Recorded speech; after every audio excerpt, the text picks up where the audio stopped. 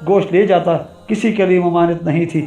اس کے بعد نہ صرف قریش میں بلکہ سب عربوں میں 100 اونٹ دیت مقرر ہو گئی، اور حضرت صلی اللہ علیہ وسلم نے بھی اسلام میں اس کو بحال رکھا۔ ایک روایت میں آیا ہے کہ حضرت صلی اللہ علیہ وسلم نے فرمایا، میں 2 ذبیحوں کا بیٹا ہوں۔ اس سے آپ صلی اللہ علیہ وسلم کی مراد حضرت اسماعیل علیہ السلام اور آپ صلی اللہ علیہ وسلم کے والد حضرت عبداللہ ہیں۔ امام حاکم نے اپنی کتاب مستدرک میں لکھا ہے، ایک مرتبہ نبی کریم صلی اللہ علیہ وسلم کے پاس ایک اعرابی آیا اور سوال کرتے وقت کہا، یا ابن ذبیحین، یعنی ہے 2 ذبیحوں کے بیٹے۔ آپ صلی اللہ علیہ وسلم یہ سن کر مسکرائے اور اس کی بات کی تردید نہیں کی۔ کعبہ کی تعمیر نو، ایک دفعہ زبردست سیلاب آیا جس سے خانہ کعبہ کی عمارت گر گئی اور ٹوٹی ہوئی دیواروں سے سونے کے ہرن دوسرے زیورات اور قیمتی جواہرات چوری ہو گئے۔ قریش نے باقی ماندہ حصہ بھی توڑ دیا۔ اس کی دیواروں پر قسم قسم کی عجیب و غریب تصویریں بنی ہوئی تھیں۔ ان میں ایک ابراہیم علیہ السلام کی تصویر تھی جس کے ہاتھ میں قسمت آزمائی کے تیر تھے۔ اس کے بالمقابل ان کے بیٹے اسماعیل علیہ السلام کی تصویر تھی جو نشان زرد گھوڑے پر سوار تھے۔ اس کے علاوہ قصی کے زمانے تک درجہ بدرجہ ان کے بیٹوں کی تقریباً 60 تصویریں تھیں۔ ہر تصویر میں تصویر والے کے ہتھیار، اس کی عبادت کی کیفیت اور اس کے مخصوص فعل کا اظہار تھا جس کے ساتھ وہ زندگی میں مشہور تھا۔ ہجر اسود نصب کرنے پر نزا اور حضرت صلی اللہ علیہ وسلم کا فیصلہ۔ جب قریش نے کعبہ کو نئے سرے سے تعمیر کیا اور اس کی دیواریں بلند ہوئیں اور اس میں وہ لکڑی بھی استعمال کی جو سمندر میں ٹوٹے ہوئے جہاز سے حاصل ہوئی، جس کو روم کے بادشاہ نے مصر سے حبشہ میں ایک عظیم الشان گرجا تعمیر کرنے کے لیے بھیجا تھا، تو ان میں ہجر اسود کے اس مقام پر میں رکھنے کے متعلق جھگڑا پیدا ہو گیا۔ ہر قبیلہ یہ چاہتا تھا کہ یہ اعزاز اسے حاصل ہو۔ قریب تھا کہ لڑائی تک نوبت پہنچ جاتی، مگر بالآخر وہ اس شخص کے فیصلے پر متفق ہو گئے جو سب سے پہلے بنو شیبہ کے دروازے سے بیت اللہ میں داخل ہو۔ اب سب کی آنکھیں آنے والے کے انتظار میں دروازے پر لگی ہوئی تھی کہ دیکھیں یہ اعزاز کس خوش نصیب کے حصے میں آتا ہے۔ پھر انہوں نے دیکھا کہ باب بنو شیبہ سے پہلے داخل ہونے والے حضرت صلی اللہ علیہ وسلم تھے۔ اہل مکہ پہلے سے ہی آپ کے وقار، راست کردار اور صدق کے گفتار کی وجہ سے نیز گندے اخلاق اور ناپاک عادات سے دور رہنے کی بنا پر آپ صلی اللہ علیہ وسلم کو امین کہا کرتے تھے۔ چنانچہ انہوں نے اپنے نزاع میں آپ صلی اللہ علیہ وسلم کو حکم بنایا اور آپ صلی اللہ علیہ وسلم کے فیصلے پر عمل درآمد کا یقین دلایا۔ آپ صلی اللہ علیہ وسلم نے سب کے نزدیک قابل قبول فیصلہ کرنے کے لیے اپنے بدن سے چادر اتار کر زمین پر بچھا دی اور ہجر اسود کو خود اٹھا کر اس کے درمیان رکھا۔ پھر قریش کے 4 سرداروں اور چوٹی کے لیڈروں کو کہا کہ چادر کو پکڑ کر سب مل کر اٹھاؤ۔ وہ لیڈر یہ تھے: عتبہ بن ربیعہ بن عبد الشمس بن عبد مناف، اسود بن مطلب بن اسد بن عبد العزیٰ بن قصی، ابو حذیفہ بن مغیرہ بن عمرو بن مخزوم، قیس بن عمرو بن مخزوم اور قیس بن عدی سہمی۔ چنانچہ ان سب نے مل کر اٹھایا اور جب اس مقام پر پہنچے جہاں ہجر اسود نصب کرنا تھا تو آپ صلی اللہ علیہ وسلم نے پھر اسے اپنے ہاتھ سے اٹھا کر وہاں رکھ دیا۔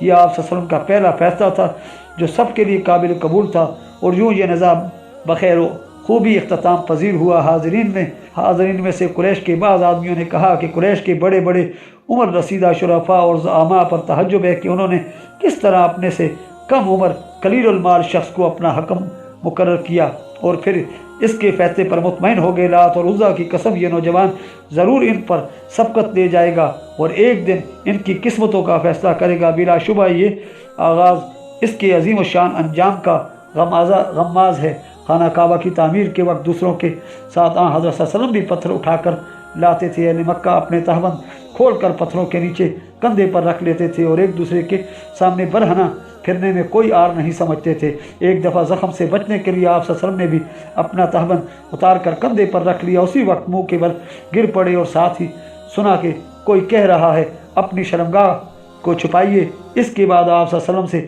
ایسی حرکت کبھی سرزد نہیں ہوئی اور آپ صلی اللہ علیہ وسلم کبھی برہنہ نہیں دیکھے گئے۔ جب دیواریں 15 ہاتھ بلند ہوئیں تو مکہ والوں نے 6 ستونوں پر چھت ڈال دی۔ پہلے کعبہ کو کباتی کا غلاف دیا جاتا تھا، پھر یمنی چادروں اور اس کے بعد ریشم کا دیا جانے لگا۔ خرچ کم ہونے کی وجہ سے قریش نے بیت اللہ سے حتیم کا حصہ خارج کر دیا اور اس کا دروازہ بہت اونچا کر دیا تاکہ ان کی مرضی کے خلاف کوئی بیت اللہ میں داخل نہ ہو سکے۔ جب ان کی اجازت کے بغیر کوئی داخل ہونا چاہتا تو اس کو سیڑھیوں پر چڑھنے دیتے، دروازے کے قریب پہنچتا تو دھکا دے کر نیچے گرا دیتے تھے۔ قریش کی تعمیر سے پہلے بیت اللہ کی حالت ابن اسحاق کہتے ہیں کہ اس سے پہلے بیت اللہ انسانی قد سے کچھ اونچا صرف رزم تھا۔ سہیلی کہتے ہیں کہ گارا استعمال کیے بغیر پتھروں کو ایک دوسرے کے اوپر جوڑ دینے کو رزم کہتے ہیں، اور انسانی قد سے اونچا کہہ دینے سے بیت اللہ کی بلندی کا صحیح اندازہ معلوم نہیں ہوتا۔ ہاں دوسروں نے لکھا ہے کہ حضرت اسماعیل علیہ السلام کے زمانے سے دیواریں 9 ہاتھ اونچی تھیں اور ان پر چھت نہیں تھی۔ جب اسلام سے پہلے قریش نے اثر نو تعمیر کیا تو دیواروں کی بلندی 9 ہاتھ اور زیادہ کر دی۔ خانہ کعبہ کتنی بار تعمیر ہوا؟ صحیح کہتے ہیں کہ ابتدائے آفرینش سے آج تک خانہ کعبہ 5 مرتبہ تعمیر ہوا۔ پہلی دفعہ حضرت شیش بن آدم علیہ السلام نے، اور اس کے بعد حضرت ابراہیم علیہ السلام نے اس کی بنیادوں پر دوبارہ تعمیر کیا۔ تیسری مرتبہ اسلام سے 5 برس پہلے قریش نے بنایا۔ چوتھی مرتبہ جب عبداللہ بن زبیر رضی اللہ تعالیٰ کے زمانے میں ملحقہ پہاڑ ابو قیس سے ایک چنگاری اڑ کر پردوں میں گری اور آگ بھڑک اٹھنے سے بیت اللہ شریف جل گیا۔ بعض کہتے ہیں کہ ایک عورت خوشبو کے لیے دھنی دے رہی تھی کہ اس کی انگیٹھی سے ایک چنگاری پردے میں گری اور اس کے نتیجے میں بیت اللہ جل گیا۔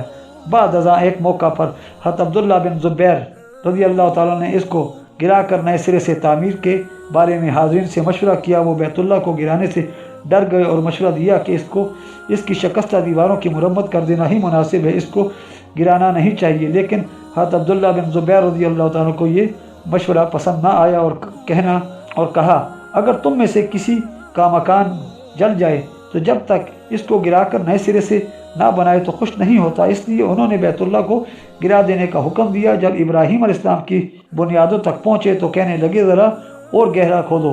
مزدوروں نے بنیاد کا ایک پتھر اکھاڑا تو نیچے سے آگ اور دہشت ناک منظر دیکھنے میں آیا، جسے دیکھ کر لوگ ڈر گئے اور جہاں تک بنیاد کھد چکی تھی وہیں سے دیواریں اٹھانے کا حکم دیا۔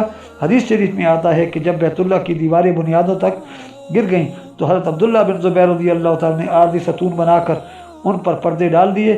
اب لوگ ان کے گرد طواف کرتے تھے اور ان کی طرف منہ کر کے نماز پڑھتے تھے۔ اس طرح بیت اللہ طواف کرنے والوں سے خالی نہیں رہا، جیسا کہ ایک روایت میں ذکر ہے کہ جس دن حضرت عبداللہ بن زبیر رضی اللہ تعالیٰ شہید ہوئے اور سخت لڑائی کی وجہ سے لوگ اپنی جان بچانے کی فکر میں دب کے بیٹھے تھے اور کسی انسان کو طواف کرنے کی جرت نہیں تھی، اس دن ایک اونٹ بیت اللہ کا طواف کرتے ہوئے دیکھا گیا۔ بیت اللہ میں تبدیلی۔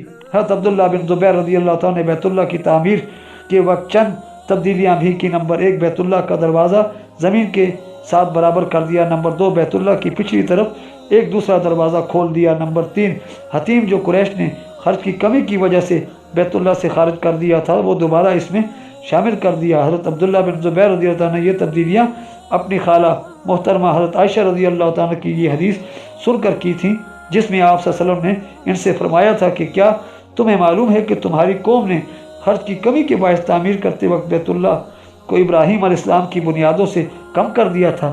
نیز فرمایا کہ اگر یہ مشکل نہ ہوتی کہ تمہاری قوم ابھی جاہلیت کو چھوڑ کر اسلام لائی ہے تو میں بیت اللہ کی پچھلی جانب ایک دروازہ کھول دیتا اور موجودہ دروازہ زمین کے برابر کر دیتا، نیز حتیم کو بیت اللہ میں شامل کر دیتا اور کما قال علیہ السلام حضرت عبداللہ بن زبیر رضی اللہ عنہ نے کہا آج ہمیں خرچ کی کمی کا کوئی عذر نہیں، اس لیے انہوں نے حضرت عائشہ صدیقہ رضی اللہ تعالیٰ کی حدیث کا تقاضا پورا کرنے کے لیے بیت اللہ کو اثر نو اس طرح بنایا۔